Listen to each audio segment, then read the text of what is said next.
कर्जमाफीची घोषणा म्हणजे 2024 पासून अभ्यास करून कर्जमाफी जाहीर केली. आता कर्जमाफी आहे का कर्ज वसुली आहे हेच कळत नाही.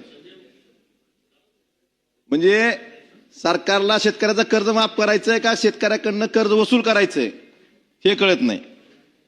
अध्यक्ष महोदय, सावरकर साहेबांनी मगाशी बोलताना सांगितलं की 2009 ची कर्जमाफी, 2009च्या कर्जमाफीमध्ये दीर्घमुदतीचं कर्ज होतं. मामा त्यावेळेस तुम्ही तिकडेच होते. बरेच लोक इकडले आज तिकडे आहे तिथेच होते. पण 2017च्या कर्जमाफीबद्दल आपण उल्लेख केला. 2017ची कर्जमाफी आजपर्यंत पूर्ण झालेली नाही. 26 आहे. त्या कर्जमाफीतले मला बोलू द्या मला बोलू द्या असं नाही. आम्ही तुम्हाला कुठं थांबवलं का? आम्ही ऐकून घेतलं. आमचं काय चुकीचं असलं तुम्ही परत बोला.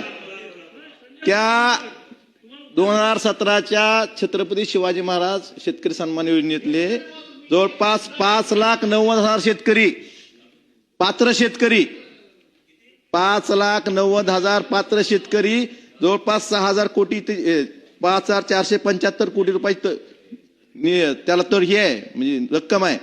हे अद्यापर्यंत ही ते कर्जमाफी त्यांना मिळालेली नाही. 5,90,000 शेतकऱ्याचे 5,475 कोटी अद्यापर्यंत मिळालेले नाहीत. खरं ऐकून घ्यायची सवय लावा. चेक करा, तपासा तरी. उत्तरात द्या.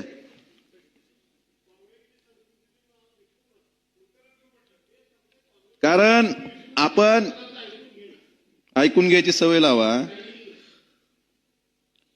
आणि अजून एक त्यात सुरुवातच आहे. 1947 पासून पहिली राज्य सरकारने केली कर्जमाफी. बरोबर आहे, राज्य सरकारची पहिली कर्जमाफी 14 नंतर झाली.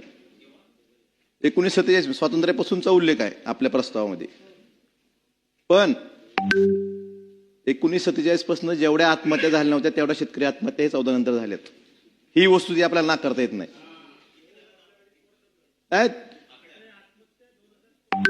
नाही पण 1947 ते 14 पर्यंत जेवढ्या आत्महत्या झाल्या नव्हत्या तेवढ्या आत्महत्या 14 नंतर झाल्यात. ही वस्तू ती नाकारू नका. अध्यक्ष महोदय, केंद्र सरकारने 9 लाख कर्जमाफी केली. तुम्ही डबल इंजिन नेहमी म्हणता. डबल इंजिन सरकार. केंद्र सरकारला उद्योगपतीची 16 लाख कोटी कर्जमाफी करायला पैसे आहेत. पण शेतकऱ्याचं कर्जमाफी करायला 14 नंतर केली का कर्जमाफी शेतकऱ्यांची? तुमची समोरची. शेतकऱ्यांचं कर्जमाफी करायला केंद्र सरकारकडे पैसे नाहीत का? तेवढी संवेदनशील नाही. ही जी कर्जमाफी योजना अहिल्यादेवी होळकर यांच्या नावाने जी जाहीर केली, ह्यात सावरकर साहेबांनी मांडला मुद्दा सगळ्यांचा मुद्दा आहे की 2019ला उद्धव ठाकरे साहेबांनी जी कर्जमाफी केली होती 32 लाख शेतकऱ्यांना, त्यातले जे शेतकरी त्यानंतर कर्ज उचललं आणि ते जर थकीत गेले असतील असे 12,71,000 शेतकऱ्यांना फक्त 50,000 देणार. म्हणजे समजा त्यावेळेस 2 लाख कर्जमाफी होती, नंतर त्याला परत पुनर्कर्ज 2 लाख मिळालं असेल, ते थकीत गेलं कुठल्या तर कारणामुळे 2 लाखास 3 लाख झालं. मग 3 लाख कर्जापैकी 2.5 लाख भरायचे, मग तुम्ही 50,000 देणार. आणि तुम्ही राजकारण विरोधी पक्षाबाबतीत करता मान्य आहे. म्हणजे विरोधी पक्षाच्या सरपंचापासून खासदारापर्यंत सगळ्यांना अडवणूक करता. पण 19ला महाविकास आघाडी सरकारच्या काळात उद्धव साहेबांनी ज्या शेतकऱ्यांना कर्जमाफी केली त्यांना ही अडवणूक का? शेतकऱ्यांसाठी तर राजकारण करू नका. ज्यावेळेस 19ला कर्जमाफी झाली त्यावेळेस उद्धव ठाकरे साहेबांनी असं म्हणले का 17 शेतकरी वगळायचे? महाविकास आघाडी सरकार असं म्हणलं का? 17 ज्या शेतकऱ्यांना कर्जमाफी मिळाली तेही काही शेतकरी 19 पात्र होते. असं झालं नाही ना. मग तुम्ही का शेतकरी वगळताय? कारण तुम्ही घोषणा करता अजून एक 12,71,000 शेतकऱ्यांना जर 2.5 लाख रुपये त्यांनी उदाहरण दिलं मी एका शेतकऱ्याचं 3 लाख कर्ज असेल तर 2.5 लाख रुपये कर्ज भरल्यानंतर त्याला तुम्ही 50,000 कर्जमाफी देणार. मला तुम्हाला विचारायचंय तर त्या शेतकऱ्यापाशी 2.5 लाख असतं तो थकीत गेला असता का? गेला असता का थकीत? त्याची अडचण आहे म्हणून थकीत गेला ना. त्यांनी पैसे कुठून आणायचे?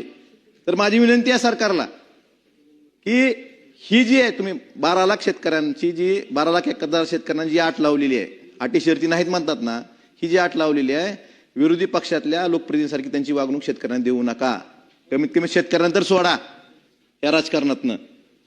आणि तुम्ही अजून एक सांगितलं की 5,808 कोटी तरतूद आहे यासाठी 50,000 देण्यासाठी, पण हे सांगितलं नाही की 5,808 कोटी कधी देणार, त्याच्या बदल्यात शेतकऱ्यांना किती पैसे भरावे लागतील हे पण जाहीर करा ना. मग त्याला 20,000 कोटी भरावं लागतील का 25,000 कोटी भरावं लागतील का 10,000 कोटी भरावं लागतील? जे 50,000 तुम्ही रक्कम किती होईल सांगितली, पण ते 50,000 देताना 5,808 कोटी तुम्ही ते तरतूद ठेवलेली आहे, ती जर तुम्हाला द्यायची असेल तर त्याच्या बदल्यात शेतकऱ्यांना बँकेत किती पैसे भरावे लागतील हा आकडा जाहीर करा. मामा उत्तरात जाहीर कराय म्हणजे शेतकऱ्याकडनं किती वसूल करणार, मग शेतकऱ्यांना किती देणार हेही महाराष्ट्राला कळलं पाहिजे.